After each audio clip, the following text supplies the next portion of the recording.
We are perplexed by our friends and we are perplexed almost by our so-called adversaries because the situation seems to have flipped. The roles seem to have flipped. RIC, Russia-India-China relationship continues to be an important bulwark against American unilateralism, American unipolarity.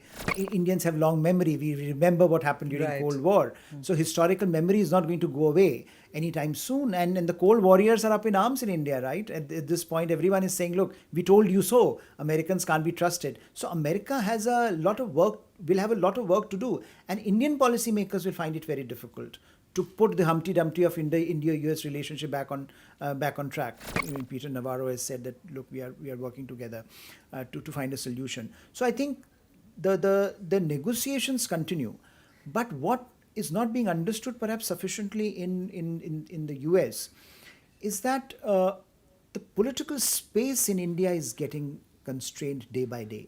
Every day that nonsensical statements are made, every day that you hurl an abuse at India and Indians, the mood hardens in India. There is a sense, perhaps also of despondency that you see in Mr. Trump's behavior. That look, India is just not listening.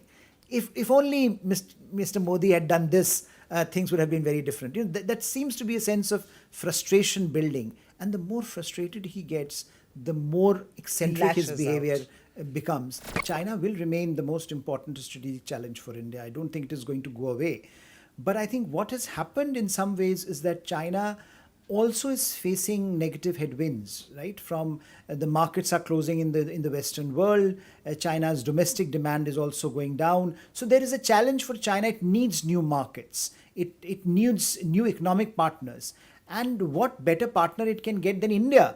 So I think in some ways that is the story of our times, that India may be under pressure because of what is happening in Washington, but India also continues to have its options available, given that it is an economic heavyweight, given that it is one of the few countries that can shape global balance of power. So I think in some ways it is seen as a swing state and countries want to quote it. And I think this is therefore the moment which we need to exploit. We managed him well in Trump 1.0. In Trump 2.0, it was all it all came unstuck. Now, this doesn't mean that he will not change over the next 3 years. It may be just next year when we are talking. Next 3 years, I don't know what he's going to do in the next 3 minutes. No, I mean, next year, for example, if we are sitting like this, we'll be talking. How did this transition happen? Right? He has become one of a great friend of India.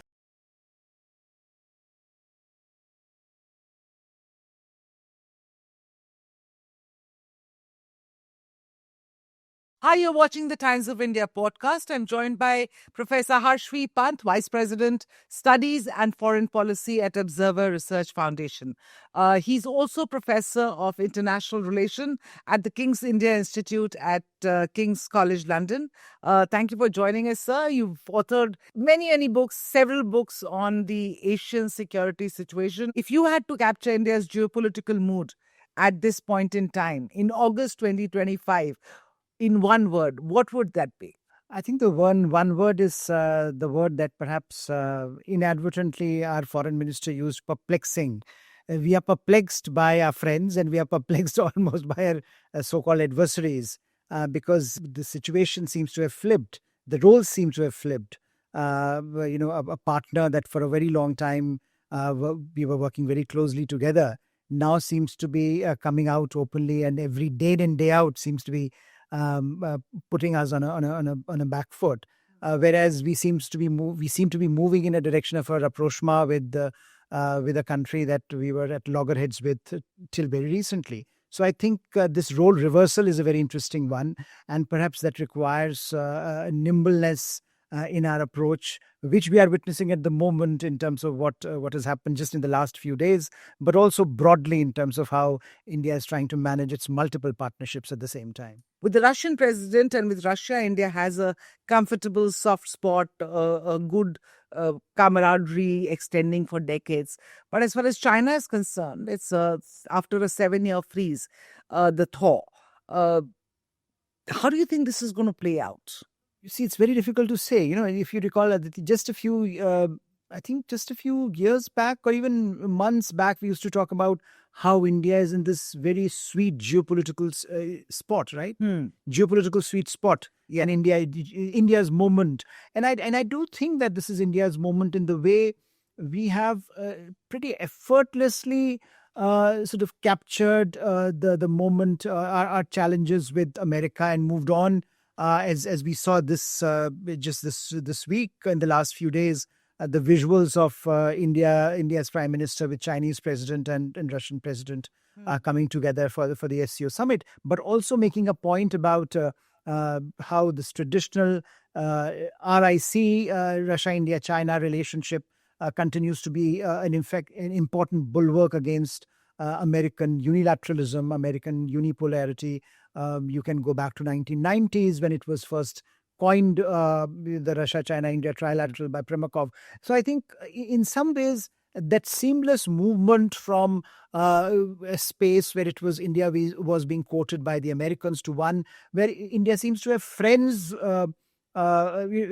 available, like Russia, which is a long-standing one, as you pointed out, but also China now understanding the logic of why it needs to come to India and try to have a partnership. It may be tactical, but it is there. So I think in some ways that is the story of our times, that India may be under pressure because of what is happening in Washington, but India also continues to have its options available, given that it is an economic heavyweight, given that it is one of the few countries that can shape global balance of power. So I think in some ways it is seen as a swing state, and countries want to quote it. And I think this is therefore the moment which we need to exploit, because the opportunity cost of not doing that can be quite high. But, you said that, China also is sort of bending towards India. Is that really after years of,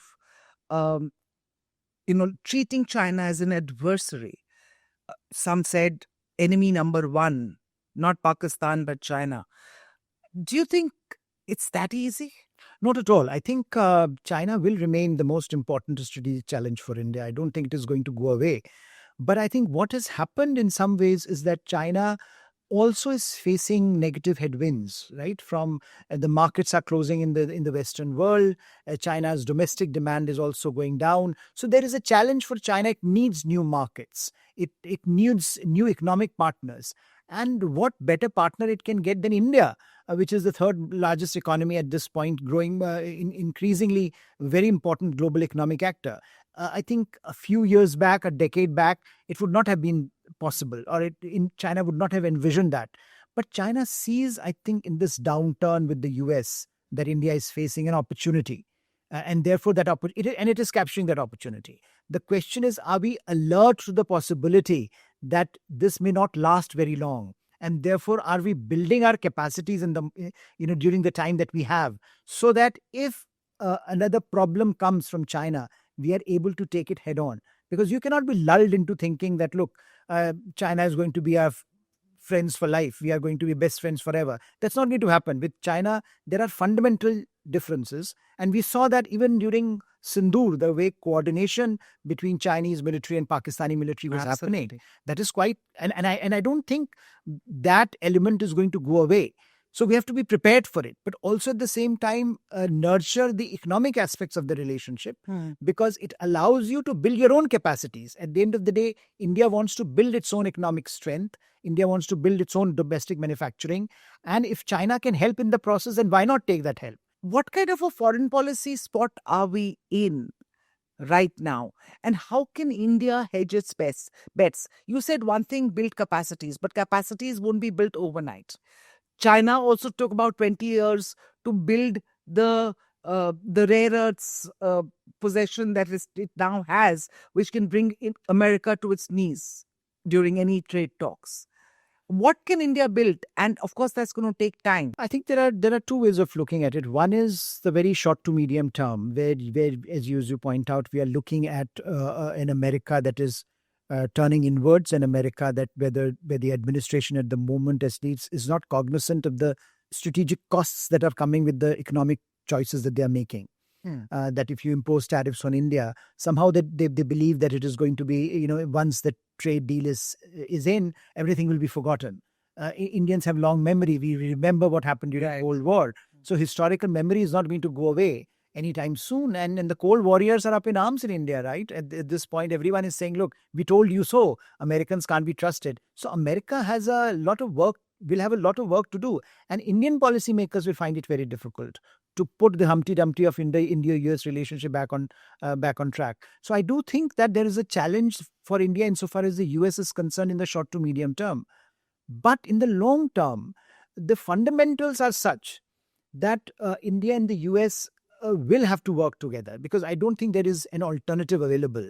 If you are really, if you really do not want, a Chinese unipolar Asian order, if you want to avoid that, in India and the US will have to come together and work together. So, in a sense, in the long term, this problem should resolve itself. What you have to do is you have to manage in the short to medium term, given what is happening in Washington. And that means that you have to have that flexibility in the system, that look, now can we use this period that is available to you to build capacity with help from other partners. And therefore, when India says, look, we are going to continue to buy Russian oil, that means that our political economy requires this capacity. We need it because our people need it. So Indian policymakers and no Indian government, irrespective of who is in power in Delhi, can afford to ignore that reality. So you will continue to see an engagement with Russia. And you rightly point out that it's a relationship that is largely based on oil and to a certain extent on defense. Right. Beyond that, Russia is also weakening, and the longer it fights this war, and I think when Prime Minister Modi said this is not the time for war, he was also telling Russia that, look, you have to come back from the brink that you have moved into. You have to come back and find an economic rationale for your existence, because at this point it's all about a very militarized society, country trying to work its way out with Ukraine and with the European security architecture. But that's not a long-term solution. So for us, one of our long-term partners is withering away economically. And so we have to ensure that that Russia listens to us, and in some ways also comes back and starts building itself up. But with China, I think there is some space available now, because Chinese also realize that in the short to medium term, they are looking at a Trump administration that is, that will come after, Bite them, yeah, eventually. Eventually. Right now, they've extended their yes, they're negotiating. Even the fact that, they buy Russian oil, that also does seem to be deterring Trump, right? So for India, there's punishment. For China, but he doesn't dare to do anything with China, because, as you pointed out, they've got their capacities in place. There's leverage with the US. I mean, they have leverage with the Chinese. Have leverage with everyone. You talked about rare earth and everything that they control. But I think with the US, it's interesting that even as you had the three big countries, Russia, China, India, very interesting optics coming out of China during the SCO summit, the three leaders meeting together. But if you think about it, all three, including India, by the way, have their own channels of communication open with Washington. We are all negotiating with Washington at the same time. Russians, of course, Putin went to Alaska. He had this great spectacle, also a limousine ride with Mr. Trump. Yeah. So everyone is also looking at America as a problem, but potentially also as a part of the solution, because bilateral negotiations can yield results. So we are also saying that we will continue to work with the Americans. We will back channels are going on, bureaucratic engagements are going on. A lot of the bureaucracies are now entangled so much that we will continue to work with each other, irrespective of what happens at the top level. So I think a lot of this has become in India-US case so institutionalized that Mr. Trump or anyone else can also not break it. But I think the challenge for India, like for most countries, is how do you balance this short-term turbulence with a long-term strategic outlook, which Mr. Trump do not seem to either have, nor does he privilege it. He's all for very short-term, outcomes and very short-term, behavior. Right. The fact that he's so transactional in his approach. So, okay, extend the trade deal process with China because we need their rare earths, and they are threatening to withdraw their stop exporting their rare earths, or say yes to a deal with Pakistan because Asim Munir goes and recommends you for a Nobel Peace Prize. Very transactional approach. What do you think this transactional approach, will it, you said that back channels are going on. Do you see it yielding any results as far as the Indo-US trade deal is concerned, or is it now off the table? No, I don't think it is. It can be off the table because the stakes are so high for both economies. I think, therefore, you repeatedly hear, even as certain abuses are hurled at India, you repeatedly hear that we are working and the bureaucracies are working. Even Peter Navarro has said that, look, we are working together to find a solution. So I think the negotiations continue, but what is not being understood perhaps sufficiently in the US is that the political space in India is getting constrained day by day. Every day that nonsensical statements are made, every day that you hurl an abuse at India and Indians, the mood hardens in India. And India being a democracy, you cannot really expect the political leadership in this country to avoid that sentiment. They cannot go against the public sentiment and suddenly say that no, Americans are going to be our good friends. It may be the logical thing eventually, but in the short term, the damage that has been done by everyday pronouncements of public diplomacy by Mr. Trump, and the way he has brought in certain questions that many Indians thought were relegated to the margins, like Pakistan. You mentioned Pakistan. Right. I mean, the way he has brought it back as if there is a big energy deal to be exploited from Pakistan. Now, where's the energy? I mean, everyone is looking for it. No one is, no one has been able to find. Then the, Asim Munir recommending him for Nobel, as if that would matter. As if Mr. Munir has such great credibility in the global hierarchy that countries will fall in line. So, I mean, there is a sense, perhaps also of despondency that you see in Mr. Trump's behavior. That look, India is just not listening. If only Mr. Modi had done this, things would have been very different. That seems to be a sense of frustration building. And the more frustrated he gets, the more eccentric his behavior becomes. But the damage is being done, because the damage here is in India. The damage is the public's perception of America as a reliable actor. And, you mentioned this in one of your previous questions. The strange thing is, what he's doing is, you see him quoting America's adversaries. You see him celebrating Mr. Putin's visit to Alaska. You see him being very cautious with the Chinese, and the way he is treating the allies. Japan, Australia, India. I mean, India is technically not an ally, but a partner. Canada. But a close partner. Yes, Canada, of course. I mean, Canada. So, and Europe. I mean, these are traditional American partners, allies. And here you are weaponizing almost it's a security partnership that you have had with them. And I think, therefore, many would question whether it is any different from the Chinese weaponizing economic relationships. So here is a very interesting, if you look at the meta narrative today, you have two big powers. One big power that dominates the economic landscape, like China. They have weaponized every aspect of this, rare earth exports, trade deficit, supply chains. And here you have America, strategic partner of so many countries, weaponizing every aspect of that strategic cooperative frameworks that they have created since 1945 today. So you're looking at a very, dysfunctional global order where two major powers are busy in sort of engaging with the rest of the world in very transactional terms, which means that the rest of the world has to now find a way for itself. And therefore, when Prime Minister Modi went to China, he went via Japan.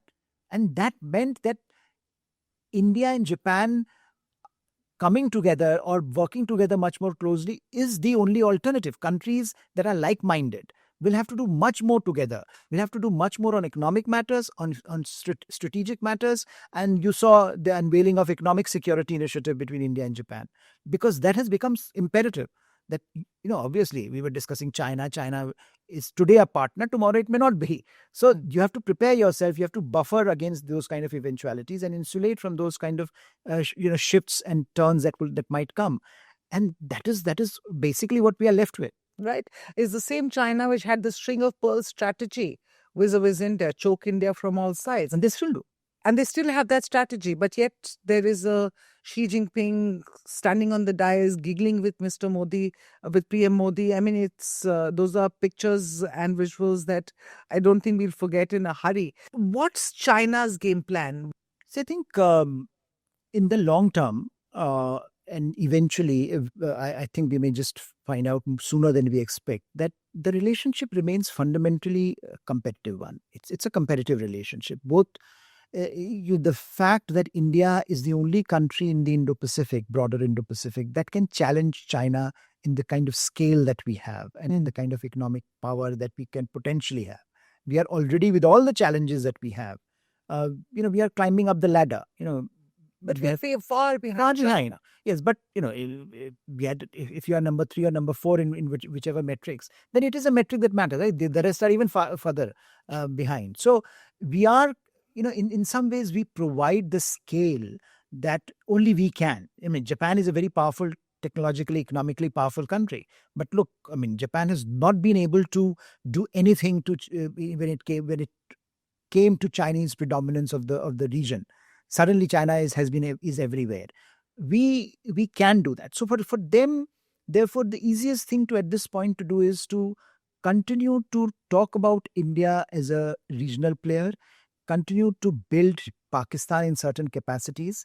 That look, eventually they don't have to fight us. If they keep on propping Pakistan up, Pakistan will continue to be a nuisance for us and continue to be a problem for us. So that will keep us down. So they have a pyada, as they say, in place. They will keep on using that. They don't have to impose on them costs of fighting India or costs of directly targeting India. And I think most serious people in India do realize that, look, China is a problem country in more ways than one.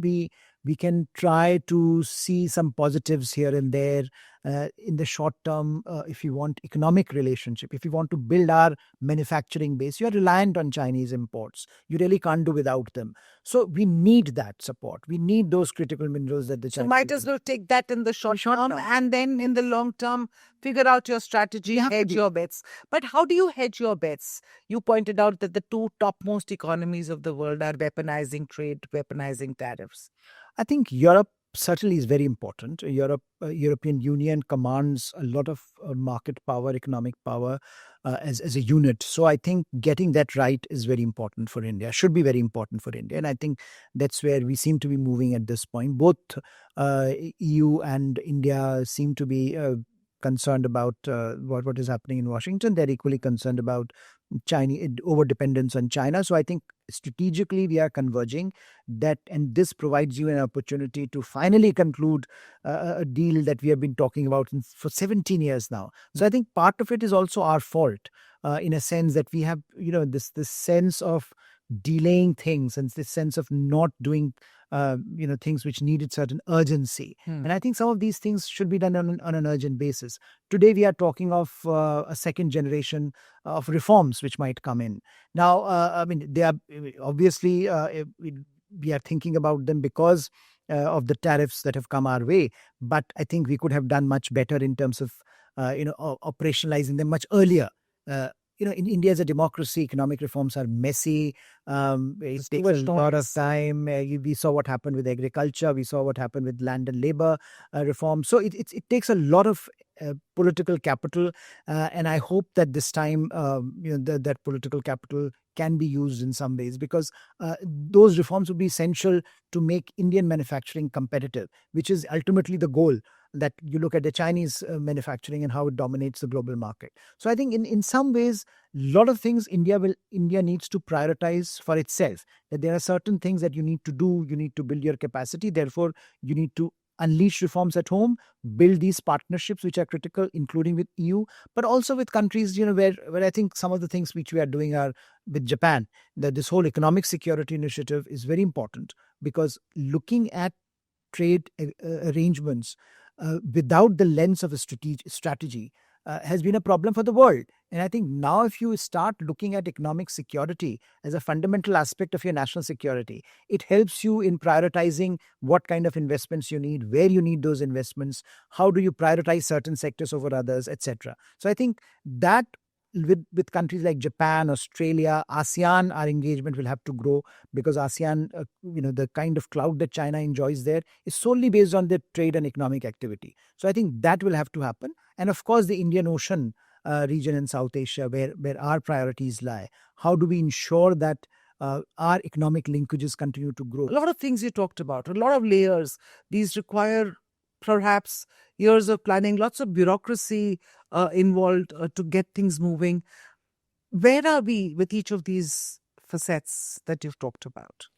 I think we are moving in the right direction, and we have been moving in the right direction. If you look at the last decade and a few years here and there, I think the trajectory had been fine.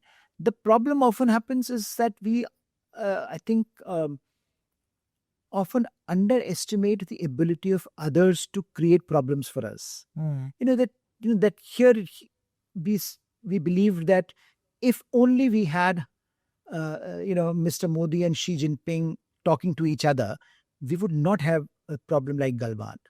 If you remember, after we had this whole Wuhan process, Yes, and then Mamlapuram also happened, a lot of optics happened, and I think that in some ways was important, because for India, the most important thing is to get that space with China so that we can build our capacity. So there is no harm in reaching out to China and making, shaping their regional architecture in some ways that allows us time to build our capacity. But I think the foreign policy is mostly what others do to us rather than what we do to ourselves, because we can plan all we want, but Chinese, for example, had a certain plan for us. They looked at a certain space available to them in Galwan and they pushed it. We reacted, and we reacted well, because we, after 4 long years, we made China realize that the costs of that posture that China has are not sustainable. And therefore, China also came on board. And last October, we had the disengagement agreement. right. But I think it, in some ways, a lot of foreign policy is about what others do to us. So now Mr. Trump, see, if when Mr. Trump was elected, how many in India, how the stories no were one there? imagined this would come to Exactly. this. People were doing Havans, for God's sake, that he would win, and there were all kinds of groups that were created. No, after that whole Howdy Modi and then him coming here, Trump coming here. See, Trump 1.0 was great success, right? For India. India, US, yeah. And no one imagined that he would take certain steps. But the point is, if one were listening to him, we could have been better prepared. That you don't take those things for granted. Yeah, his entire campaign really talked about tariffs, India, and how it's the Maharaja of tariffs. So he had always had this feeling. We managed him well in Trump 1.0. In Trump 2.0, it was all it all came unstuck. Now, this doesn't mean that he will not change over the next 3 years. It may be just next year when we are talking. Next 3 years, I don't know what he's going to do in the next 3 minutes. I mean, next year, for example, if we are sitting like this, we're talking, how did this transition happen, right? He had become again, a great friend of India. So he is what he is. Now, he's a given, right? We don't have a vote in American elections. We are given a certain presidency, and we have to cater to that presidency. So we will deal with it. But the challenge, I think the essential question that you asked was, ultimately you are trying to adjust to the geopolitical environment that you are given. And I think in the last few years, geopolitics has changed so rapidly. The scale and scope of the change has been so rapid that I think most countries, and India is no exception, have been struggling in their responses. I think India in some ways has been better. If you think of how the state of Europe today and how Europeans have been dealing from one crisis to another, if you look at what is happening in countries like Russia, I mean, waging a war and then the crisis, China facing COVID, and after that a very, very difficult economic period for China. India more or less had been has weathered the storm. has weathered most storms. So in a sense, it's not been that bad, except the Trump storm, which came, yes, which is came and which is just coming, and hopefully, I think given because there is an inherent strength in the Indian economy. And given that we are less exposed to global environment, I mean, you were talking about how these FTAs and others could have signed, but ultimately, if you think of Indian economy, it is largely also dependent on domestic demand. We are a domestic economy more than we are a global economy, and I think that also gives you certain insulation from global trends. So most people are saying, look, it might be 0.4 to 0.6% percentage of the GDP that might get affected. So in a sense, it won't be that bad. But even if that that amount, it's a huge for a growth economy, for a economy with this kind of poverty and inequality. It makes it a difference. So one wishes that it could have been better, because a better geopolitical environment would allow you to have higher rates of growth and thereby greater capabilities to manage some of these and pull more people out of poverty, which has been, we've done a marvelous job of it over the last several years. But this, you talked about RIC, so I just want to come to that. The Russia, India, China axis, decades old idea being revived now by several people, most notably by Moscow. They want to revive this. But Moscow and Beijing are BFFs. India is close to Russia. India is not so close to China. How does India fit into this equation? Because between BFFs and there's a third person going there, there's suspicion on one level. And as you said, Russia relatively weakened, China being the bigger partner in the Russia-China equation. My understanding is that Russia, India, China trilateral, even in the past, was a mechanism where these three countries came together and often ended up with more rhetoric than anything substantive. Yeah.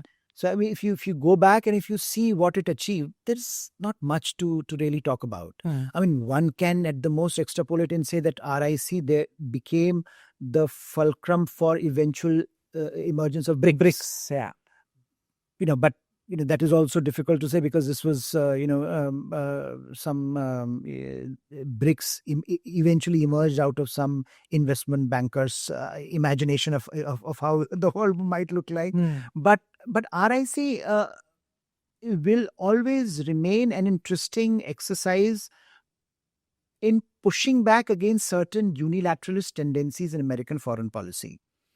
In the 1990s, when Primakov was talking about it, and he started this whole process, he looked at it and he said, look, America is becoming too unilateral when it comes to the issue of sovereignty. At that point in time, you had the liberal internationalism. Let's go here, let's go there, let's change the governments, and let's bring democracy, etc. So that way, and because Russia, China, and India have been called sovereignty hawks. That they value this idea of sovereignty very much. Of course, after Ukraine invasion, you might question that how well.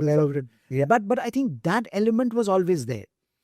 Today, as you point out, it's a very different world, and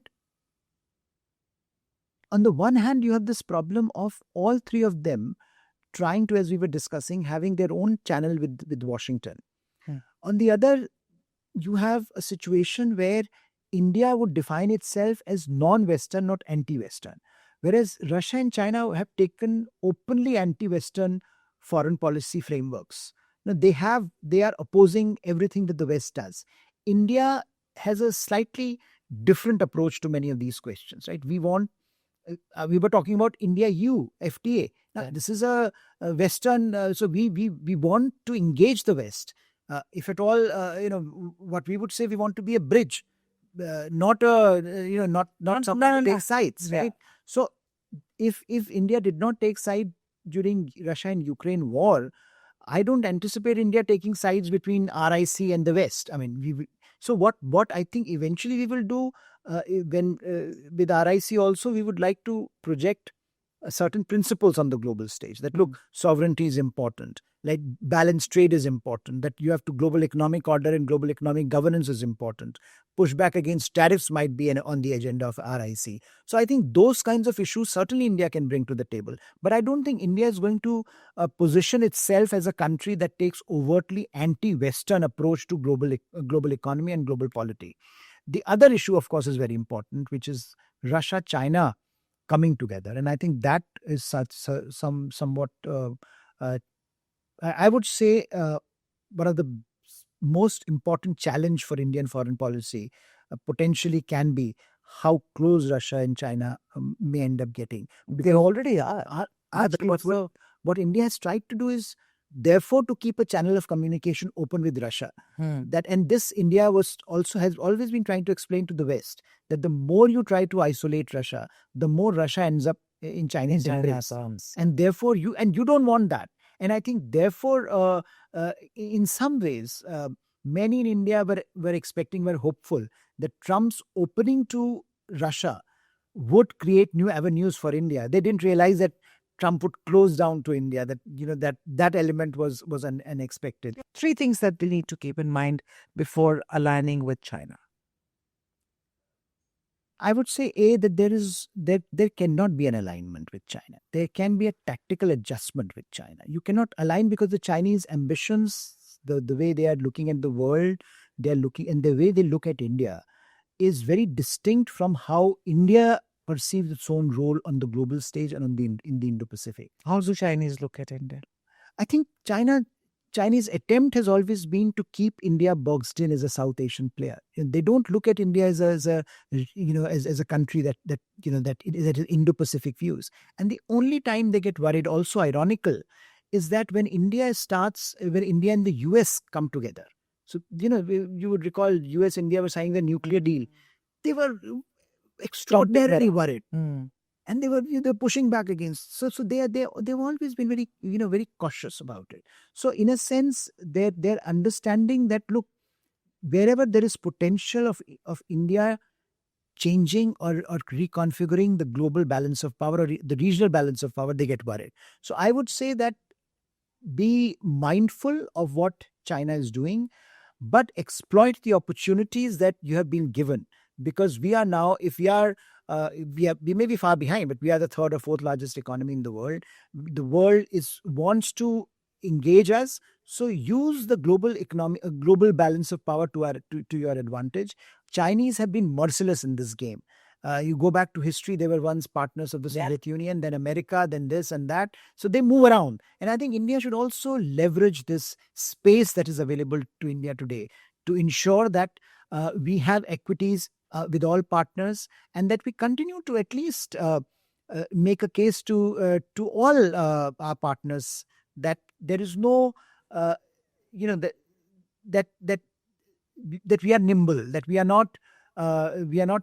cannot be forced into positions, that we cannot be pushed into taking positions. We will not take sides so long as it doesn't help us, and we will engage with all partners to build our capacity, because at this point the sole focus of Indian state should be on building state capacities, military, economic, political, diplomatic. Those capacities we need if we have to manage a world that will be even more turbulent in the coming years. Of all the books that you've authored, because you've authored a dozen of them, which one do you feel best explains the predicament or the geopolitical predicament that India finds itself in today? I think this is my recent book, which is titled Power and Purpose.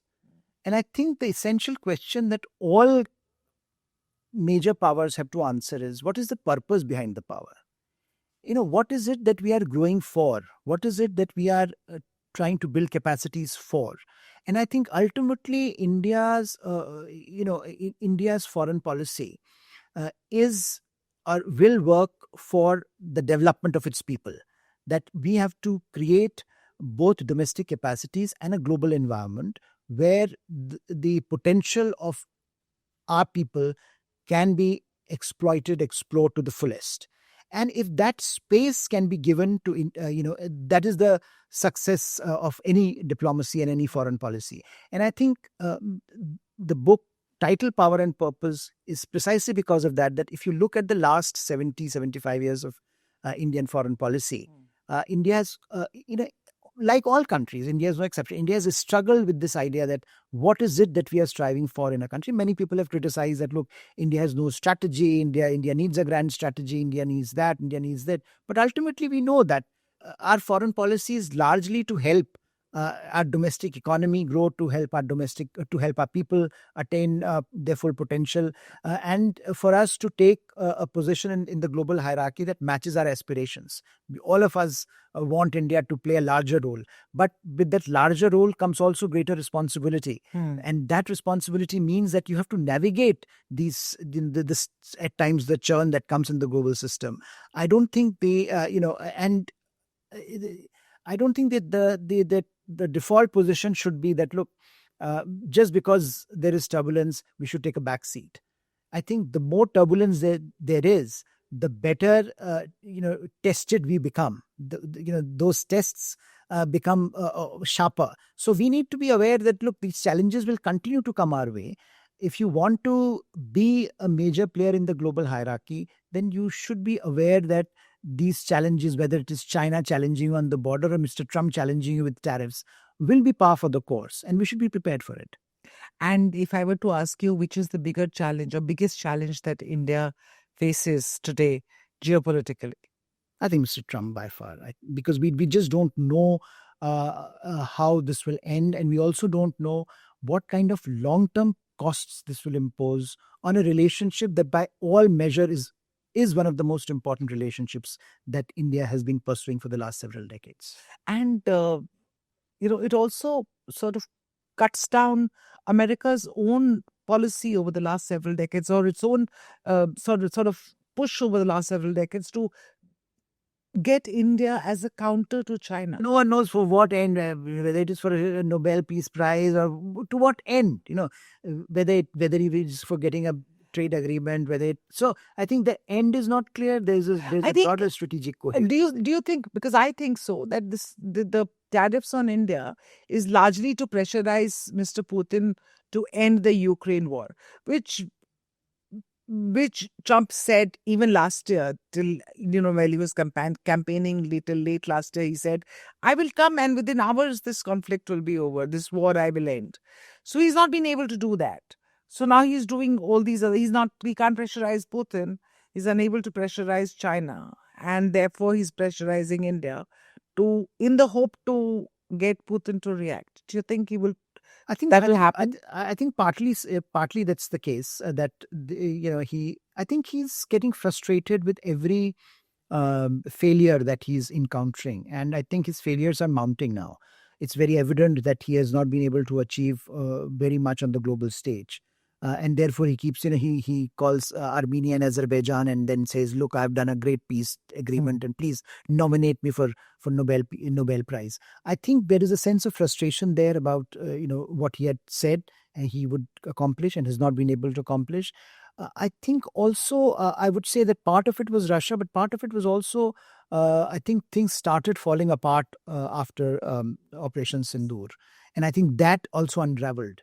Basically, India's refusal to acknowledge his role or his supposed role in getting the. And I think, and because the Pakistan played that card, India did not. He also, came to this question through a different lens and became more irritated that not only India is pushing back on the trade agreement, India is drawing strict red lines, but also, on this he's not being given any credit. And I think since then we have seen literally every day upping the ante, and now we are where we are. Yeah. Credit to Mr. Modi where it's due, to standing up to Trump on all the three issues, not just a trade deal, but also on the India-Pakistan ceasefire, where Trump, I think 52 or 53 times said that, I've got this done, but I don't think. I think it is very important for India. And, I think many people perhaps misunderstand this. That, look, this is because maybe, we don't want to give him credit, or, maybe it is domestic politics. But I think there is a strategic reason for not doing it. And the strategy is that, look, ever since 2014, Indian policy response towards Pakistan has been that we will take you on directly. If you threaten us, if you target us, we will respond. Now, if you give credit to Mr. Trump, you are basically marginalizing that argument because you have very painstakingly built an escalation ladder that you are climbing. Right. And every time you're telling Pakistan I that if you don't do think this, Mr. you- Trump understands no, that. I don't think he understands that. And I don't think he has any comprehension of how difficult this knot has been to untie, not only for India, but for US. Because ultimately, once US broke India and Pakistan apart, it started looking at them through different lenses. Right. Could it build a relationship with India? You go back to George W. Bush's days, and Exactly. from there, the transition started. And I think that comprehension is not there. And that is why a lot of the things on the Pakistan front had been so, apparent the way they have been. And the costs are mounting, I think, for India-US relationship because of that. Yeah, and not just for India, but also for the United States. But thank you so much for speaking to us. Thank you. Thank you. Bye-bye.